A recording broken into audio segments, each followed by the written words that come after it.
नमाज उहा पढ़ो जह नमाज जो असर हुजे, जेका नमाज तहांखे बुराई को रोके। नमाज भी पढ़ूं, कूड़ भी हणूं, नमाज भी पढ़ूं, मिलावट भी कयूं, नमाज भी पढ़ूं, चोरी भी कयूं, नमाज भी पढ़ूं, अल्लाह जे कानून के भी ठुकरायूं, त इहा नमाज न चइबी। इहा हिकिड़ी रांदि तूं खेॾे थो, तॾहिं चई अल्लज़ीन हुम फी सलातिहिम ख़ाशिऊन क़द अफ़लहल मोमिनून। मोमिन उहो कामयाब थींदो जेको इन नमाज के आजिज़ी सां पढ़दो। अल्हम्दुलिल्लाहि नहमदुहु व नस्तईनुहु व नस्तगफिरुहु व नुमिनु बिही व नतवक्कलु अलैहि व नऊज़ु बिल्लाहि मिन शुरूरि अनफुसिना व मिन सय्यिआति अअमालिना। मन यहदिहिल्लाहु फला मुज़िल्ल लहु व मन युज़लिलहु फला हादिय लहु। ونشهد أن لا إله إلا الله وحده لا شريك له ونشهد أن محمدا عبده ورسوله. إن الله وملائكته يصلون على النبي يا أيها الذين آمنوا صلوا عليه وسلموا تسليما. اللهم صل على سيدنا محمد النبي الأمي وآله وبارك وسلم عدد كل معلوم لك دائما أبدا. أما بعد فأعوذ بالله من الشيطان الرجيم. بسم الله الرحمن الرحيم. اتل ما أوحي إليك من الكتاب وأقم الصلاة إن الصلاة تنهى عن الفحشاء والمنكر ولذكر الله أكبر والله يعلم ما تصنعون. عن أبي هريرة رضي الله عنه قال قال رسول الله صلى الله عليه وسلم قال الله تعالى عز وجل إن ظن عبدي بي وأنا معه إذا ذكرني فإن ذكرني في نفسي ذكرته في نفسي وإن ذكرته في ملأ ذكرته في ملأ خيرا منه أو كما قال النبي صلى الله عليه وسلم. सब दोस्त बुलंद आवाज़ सां दुरूद शरीफ पढ़ो। अल्लाहुम्मा सल्लि अला सय्यिदिना मुहम्मदिन नबिय्यिल उम्मी व आलिहि व बारिक व सल्लिम अदद कुल्लि मालूमिन लक दाइमन अबदा।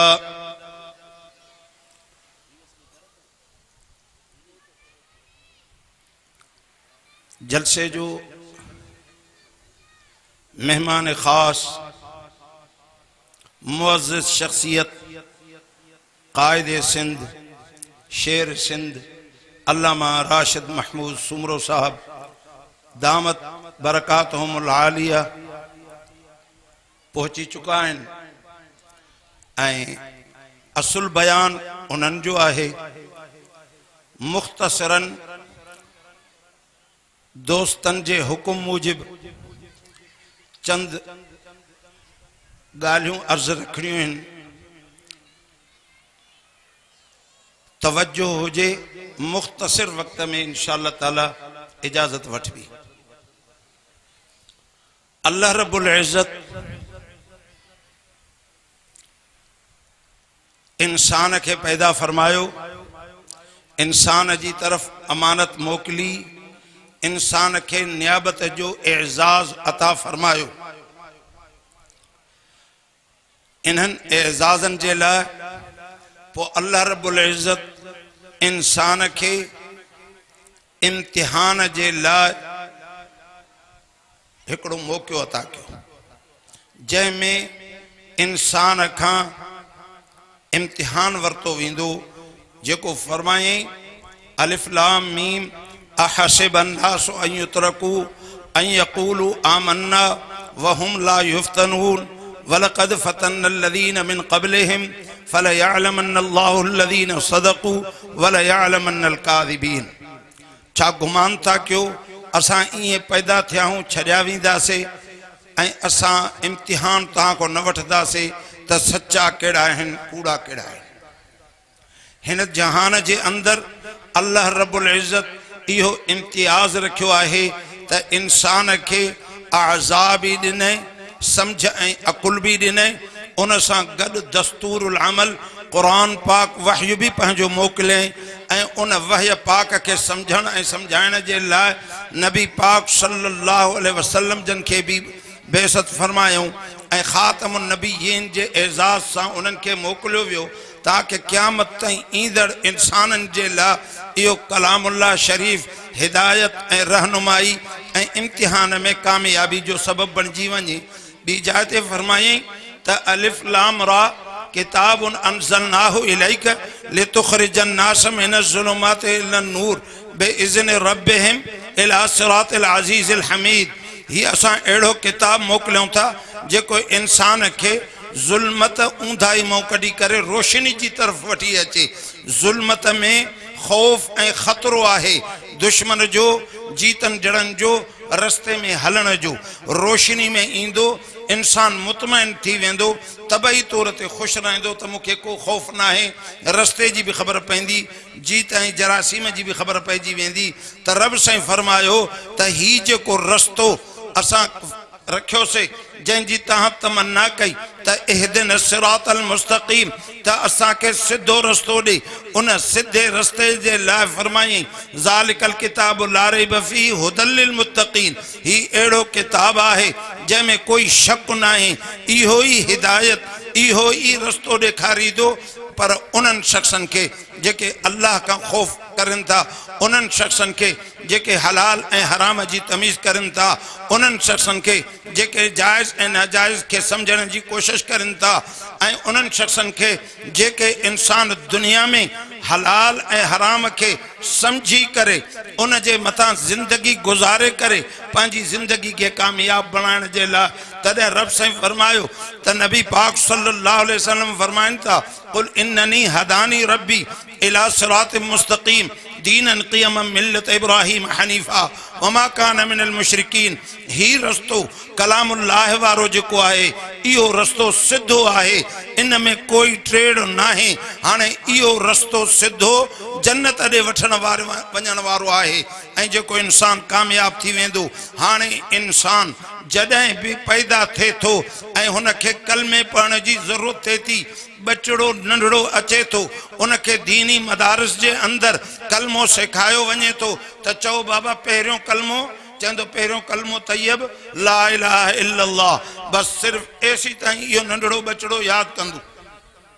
अॻिते जॾहिं उनखे अल्लाह रब्बुल इज़्ज़त कुरान शरीफ़ जी तालीम अता फरमाए थो, उन जी मतिलब ऐं माना के समझे थो ऐं उन जे हलाल ऐं हराम के समझे थो, उन जे जाइज़ नाजाइज़ मक़सद के समझे थो, पोइ रब साईं फरमाए थो त हाणे इन बाने जे इन कलमे जी माना समझण जी तरफ़ आयो त ला इलाहा इल्लल्लाह। तू पहिरियों पढ़ियो त तैयब कलमो ला इलाहा इल्लल्लाह, हाणे पढ़दे त कोई भी मुंहिंजो महबूद नाहे जंहिंजी मां इबादत कयां, कोई भी मूंखे रस्ते ॾेखारण वारो नाहे सवाइ अल्लाह साईं जे, कोई भी मूंखे निजात ॾियण वारो नाहे सवाइ रब साईं जे, कोई भी मूंखे हयाती ॾियण वारो नाहे सवाइ रब साईं जे, कोई भी मूंखे हिन दुनिया में कामयाब कराइण वारो नाहे सवाइ रब साईं जे। त इहो रब साईं फरमायो त तू जॾहिं कुरान शरीफ़ पढ़ियो उन जी मतिलब ऐं माना के समझी ऐं त तू कलमे जी माना इहा कई,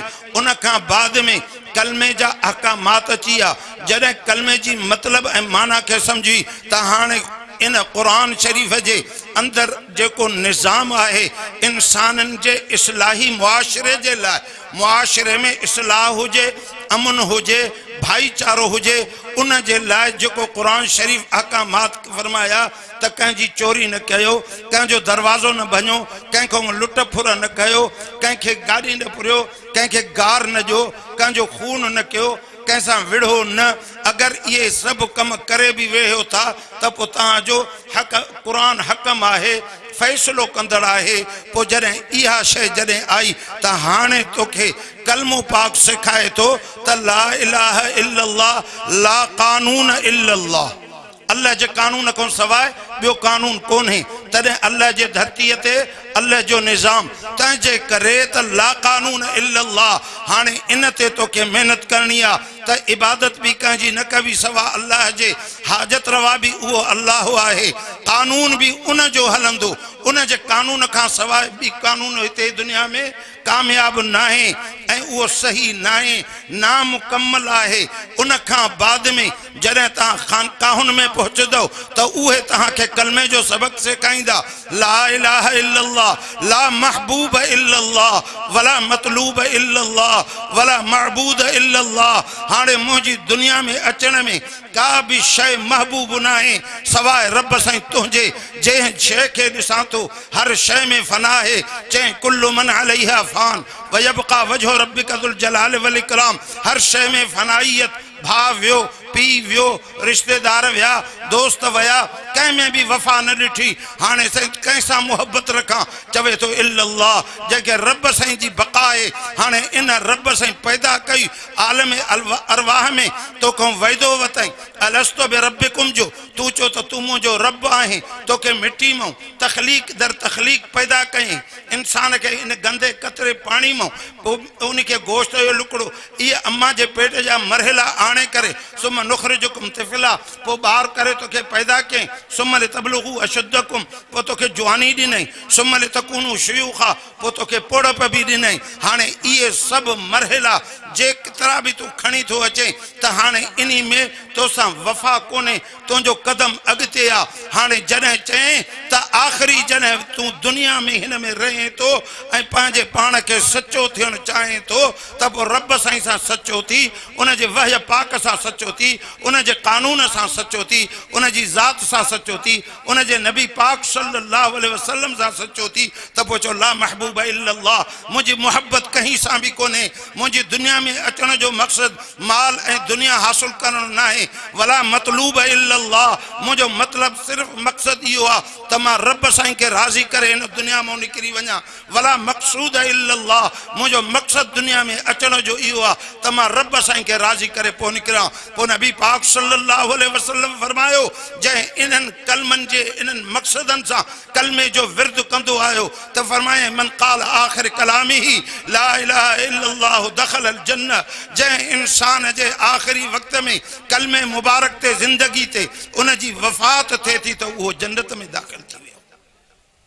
तॾहिं फरमाई इन कलमे जे मक़सदनि खे सम्झण जे लाइ उतलो मा उहिया इलैका मिनल किताब, क़ुरान जी तिलावत कंदा रहो। ऐं नबी पाक रोज़ाना क़ुरान पाक जी तिलावत, सबक़ मिलियो उम्मत खे त क़यामत ताईं ईंदड़ इंसान कामयाब उहो थींदो जेको रोज़ानो क़ुरान पाक जी तिलावत कंदो रहंदो। उन खां पोइ इन सलात तन्हा अनिल फ़हशाइ वल मुनकर, निमाज़ उहा पढ़ो जंहिं निमाज़ जो असर हुजे, जेका निमाज़ तव्हांखे बुराई खों रोके। नमाज भी पढ़ूं, कूड़ भी हणूं, नमाज भी पढ़ूं, मिलावट भी कयूं, नमाज भी पढ़ूं, चोरी भी कयूं, नमाज भी पढ़ूं, अल्लाह जे कानून के भी ठुकरायूं त इहा नमाज न चइबी, इहा हिकिड़ी रांद तूं खेॾे थो। तॾहिं चई अल्लज़ीन हुम फी सलातिहिम ख़ाशिऊन क़द अफ़लहल मोमिनून। मोमिन उहो कामयाब थींदो जेको इन नमाज खे आजिज़ी सां पढ़ंदो। जॾहिं आजिज़ी सां नमाज पढ़ंदे त इहा नमाज तोखे फ़हाशिन खां रोके छॾींदी। हिकिड़ो शख़्स हुयो कंहिं औरत जे मथां आशिक़ थी पियो, उन ख़ूबसूरत औरत हुनखे चयो त तोसां मुंहिंजो ताल्लुक़ थींदो, लेकिन हिकिड़ो शर्त आहे। चए कहिड़ो शर्त आहे? चए 40 नमाज़ पाबंदी सां, 40 ॾींहं नमाज पाबंदी सां पढ़, 41 ॾींहं तूं जीअं चईंदे मां उअं ई कंदसि। त हुनखे 40 ॾींहंनि में पंहिंजे उन मुहबत महबूब खे हासिल करण जे लाइ हुन नमाज़ में ख़ुशू ऐं ख़ुज़ू इख़्तियार कयो। जॾहिं 40 ॾींहं पूरा थी विया त उहो शख़्स उन औरत ॾे नथो अचे, त उन औरत हुन ॾे पैगाम थी मोकिले त 40 ॾींहं पूरा थी विया आहिनि, हाणे अचु तुंहिंजो जेको मतिलबु हुजे। त उन शख़्स चयो त मूंखे हक़ीक़ी महबूब मिली वियो आहे, तुंहिंजी ज़रूरत ई कोन्हे मूंखे। इहा आहे नमाज़,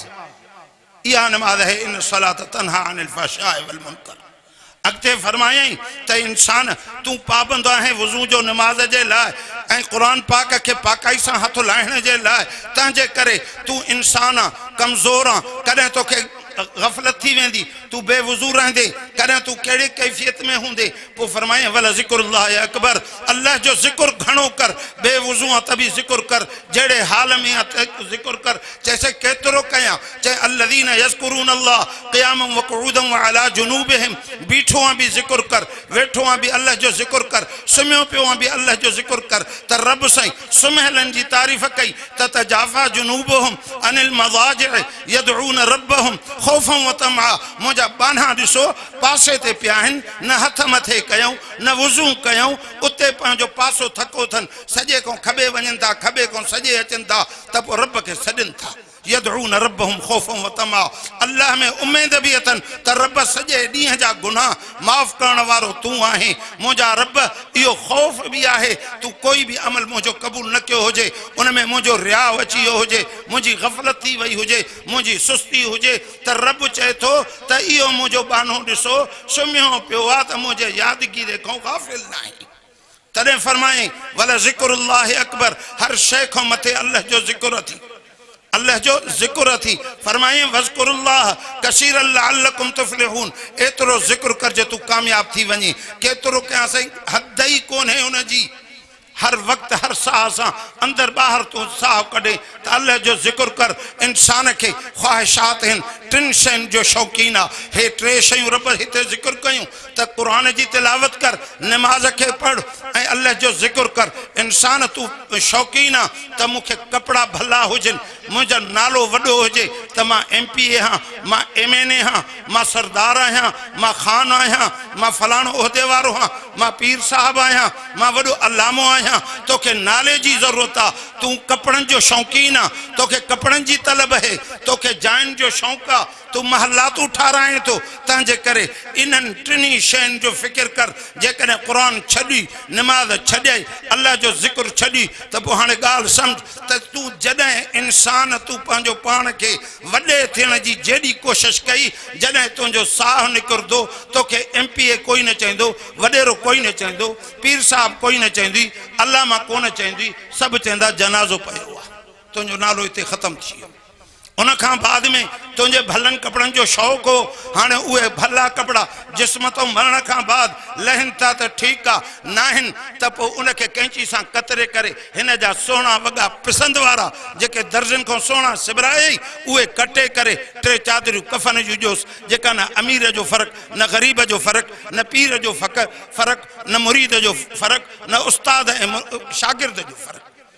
तोखे शौक़ है त मां भलियूं जायूं वठां भला मकान वठां उन जे करे उन बुज़ुर्ग चयो अलाया साकिनल कसरिल मुअल्ला सतुदफनु अन क़रीबिन फि तुराबी तोखे शौक़ है त मां बुलंद जाइन में रहां तू इहो कॾहिं सोचो थी त मरण में क़ब्र में मूंखे विझंदा जाते मिट्टी ते सुम्हाईंदा कालीन न ॾींदा तॾे जो टुकुर न ॾींदा कख काना न रखंदा ईअं मिट्टी ते कपड़नि सूधो सुम्हाईंदा त इन जो फ़िक्र कर चवई थो बुलंद जाइन ते न रहो तॾहिं चयईं त कुल्लु बिन उनसा व इन तालत सलामतुहु यौमन अला आलतिन हदबा महमूलु ऐं केॾी बि मादी जंहिं बि बच्चे खे ॼणे केॾी बि उन जी उमिरि डिघी हुजे हिकु ॾींहुं ज़रूरु उन जो जनाज़ो खजंदो हिकिड़े ॾींहुं हुन जो जनाज़ो खजंदो त इंसान तूं इन ख़्वाहिशात खे पंहिंजनि खे खाइण जेके पीअण जेके कपड़नि जेके नाले जेके जाइन जेके विसार तूं क़ुरान जी तिलावत कर नमाज़ जी पाबंदी कर अल्लाह जो ज़िक्र कर तां त तुंहिंजे दिलि जे अंदरों कसावट निकिरी वञे ऐं अल्लाह जो ज़िक्र करण सां तूं कामयाब थी वेंदी ऐं इन ज़िक्र जे लाइ पंहिंजे मशाइख़ तरीक़े क़ादरीअ जो जहरी ज़िक्र जो अहम वक़्तु जेको आहे मग़रिब खां बाद या इशा खां बाद आहे 10 कुल शरीफ़ पढ़ो 11 दफ़ा कुल अल्लाह शरीफ़ पढ़ो त तस्बीह ज़िक्र जी पढ़ी वठो बिस्मिल्लाहिर रहमानिर रहीम कुल अल्लाहु अहद अल्लाहु समद लम यलिद वलम यूलद वलम यकुल लहू कुफुवन अहद बिस्मिल्लाहिर रहमानिर रहीम कुल अल्लाहु अहद अल्लाहु समद लम यलिद वलम यूलद वलम यकुल लहू कुफुवन अहद बिस्मिल्लाहिर रहमानिर रहीम कुल अल्लाहु अहद अल्लाहु समद लम यलिद वलम कुल अल्लाहु अहद अल्लाहु समद लम यलिद वलम यूलद वलम यकुल लहू कुफुवन अहद बिस्मिल्लाहिर रहमानिर रहीम कुल अल्लाहु अहद अल्लाहु समद लम यलिद कुल अल्लाहु قل هو الله أحد الله الصمد अल्लाह से यारन कुलन जो सवाब असा पंहिंजे नबी पाक सल्लल्लाहु अलैहि वसल्लम जन के बख्शो से उन खां पोइ हज़रत पीरान पीर से सैयदना अब्दुल क़ादिर जीलानी क़ुद्दस सिर्रुहु के बख्शो से उन खां पोइ हज़रत से हाले जबी रहमहुल्लाह खां वठी करे नबी पाक सल्लल्लाहु अलैहि वसल्लम ताईं जेके भी असांजे तरीक़े क़ादरीअ जा पीर ऐं मुर्शिद आहिनि हिननि यारनि कुलनि जो सवाब असां उन्हनि खे बख्शो से जेके असांजे पीरनि ऐं मुर्शिदनि जे मथां बाज ऐं रहम ऐं करम वारी नज़र अता फरमाई थी रब साईं उहे असां आजिज़ बाननि जे क़ल्ब ते बि उहा बाज ऐं रहम ऐं करम वारी नज़र अता फरमा वसल्लल्लाहु तआला अला खैर खल्क़िही ला इलाहा इल्लल्लाह अऊज़ु बिल्लाहि मिनश शैतानिर रजीम बिस्मिल्लाहिर रहमानिर रहीम अफ़ज़लुज़ ज़िक्र ला इलाहा इल्लल्लाह ला इलाहा इल्लल्लाह ला इलाहा इल्लल्लाह ला इलाहा इल्लल्लाह ला इलाहा इल्लल्लाह ला इलाहा इल्लल्लाह ला इलाहा इल्लल्लाह मुहम्मदुर रसूलुल्लाह सल्लल्लाहु अलैहि वसल्लम इल्लल्लाह इल्लल्लाह इल्लल्लाह इल्लल्लाह इल्लल्लाह इल्लल्लाह इल्लल्लाह इल्लल्लाह इल्लल्लाह इल्लल्लाह मुहम्मदुर रसूलुल्लाह सल्लल्लाहु अलैहि वसल्लम अल्लाहु अल्लाहु अल्लाहु अल्लाहु अल्लाहु अल्लाहु अल्लाहु अल्लाहु अल्लाहु अल्लाहु अल्लाहु रब्बी जल्ल शानुहु हू हू हू हू हू हू हू हू हू हू हू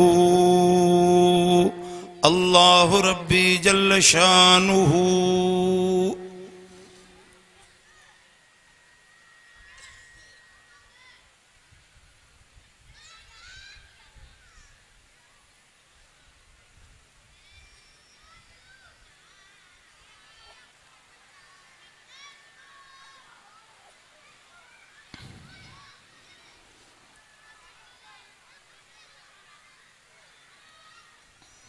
ला इलाहा इल्लल्लाह अल्लाह से हिन इस्म आदम जी बरकत सां असां सभिनी खे पंहिंजे ख़ासि मुक़र्रब बाननि मज़ा कर